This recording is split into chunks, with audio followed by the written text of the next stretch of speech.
How income affects consumer choices.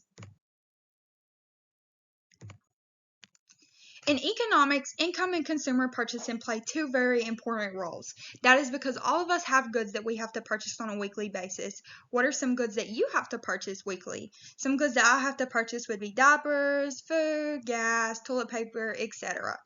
Pretty much everyone has to have some sort of income to be able to purchase these goods in our everyday life, correct? Think about where you stand financially and what impact that has on the amount of goods that you purchase and the budget that you have to spend on these goods. What is an example of how income affects consumer choices? Alright, let's begin with a concrete example. Figure 1 right here shows a budget constraint that represents Lucas's choices between concert tickets at $50 each and getting away overnight to a bed and breakfast for $200 per night. Lucas has $1,000 per year to spend between these two choices. Lucas could spend all of his budget on concert tickets, in which case he would be able to buy 20 concert tickets. Alternatively, he could spend all of his budget on nights at the bed and breakfast, in which case he could afford 5 nights. After thinking about his total utility and marginal utility and applying the decision rules for maximizing utility depending on his tastes and preferences as expressed by the marginal utility numbers, the prices, and his income, Lucas chooses point M with 8 concerts and 3 overnight getaways as his utility maximizing choice. Now assume that the budget Lucas has to spend on these two items rises to $2,000 per year. Doubling his budget allows him to purchase twice as many of each. This can be shown as the rightward shift in the budget constraint with intercept 0, 40, and 10, 0. How does this rise in income alter his utility maximizing choice? The possible choices along the new budget constraint can be divided into 3 groups, which are divided up by the horizontal and vertical lines that pass through the original choice M in the figure. All choices on the upper left of the new budget constraint that are to the left of the vertical dash line, like choice P, with 2 overnight stays and 32 concert tickets, involve less of the good on the horizontal axis, but more of the good on the vertical axis. All choices to the right of the vertical dash line, like choice N with 5 overnight getaways and 20 concert tickets, have more consumption of both goods.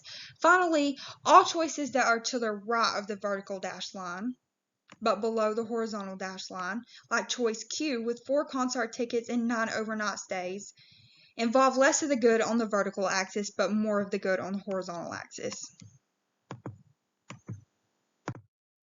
All of these choices are theoretically possible, depending on his preferences as expressed through the total and marginal utility he received from consuming these two goods. When income rises, the most common reaction is to purchase more of both goods, like choice N, which is to the upper right relative to Lucas's original choice M, although exactly how much more of each good will vary according to personal taste. Conversely, when income falls, the most typical reaction is to purchase less of both goods. These are called normal goods. If a rise in income leads to a rise in the quantity consumed of that good, and a fall in income leads to a fall in quantity consumed.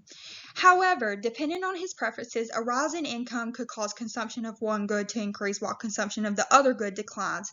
A choice like P means that a rise in income caused his quantity consumed of overnight stays to decline, while a choice like Q would mean his rise in income caused his quantity of concerts to decline.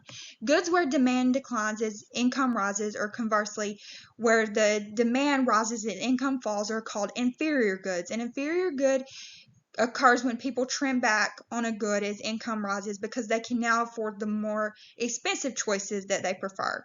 For example, a higher income household might be able to eat fewer hamburgers or be less likely to buy a used car and instead buy more steak instead of hamburgers and buy a new car instead of a used car. Inferior goods tend to be the goods that are viewed as lower quality but can get the job done for those on a tight budget. For example, generic brands or scratchy toilet paper. Consumers prefer a higher quality good but need a greater income to allow them to pay the premium price. What is the income effect? The resultant change in demand for a good or service caused by an increase or decrease in a consumer's purchasing power or real income. As one's income grows, the income effect predicts that people will begin to demand more, and vice versa. If your income declines, you will begin to purchase less. So-called normal goods will exhibit this typical pattern. Inferior goods, on the other hand, may see their demand actually fall as the income increases. An example of such inferior good could be store-brand items. Like I said a minute ago, as people become wealthier, they may choose more expensive name brands instead of these store-brand items. An example of the income effect would be considering a consumer who on average buys a cheap hamburger to eat every day for lunch. But occasionally he splurges on a steak. If the price of a hamburger increases relative to the steak, it may make them feel like they cannot afford to splurge on a steak as often because the higher price of their everyday hamburger decreases their real income. In this situation, the income effect dominates the substitution effect, and the price increase raises demand for the hamburger and reduces demand for a substitute normal good, a steak, even if the hamburger's price remains the same. What is the substitution effect? The substitution effect is the decrease in sales for a product that can be attributed to consumers switching to a cheaper alternative when its price rises. A product may lose market shares for many reasons, but the substitution effect is purely a reflection of frugality. If a brand raises its price, some consumers will select a cheaper alternative. The income effects in an economy is always equal to zero. Author Laffer.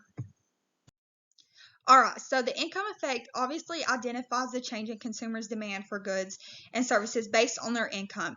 As one's income rises, they will begin to demand more goods, while a decrease in income results in lower demand and a lower budget to be able to spend on these goods. The marginal propensity to spend and the marginal propensity to save are looked at when determining the influences of the income effect. The substitution effect also plays a huge role in how consumers spend their income in times of rising or declining income. For normal goods, the income effect works as predicted. For inferior goods, it works in the opposite direction. Thank you for watching my Q&A.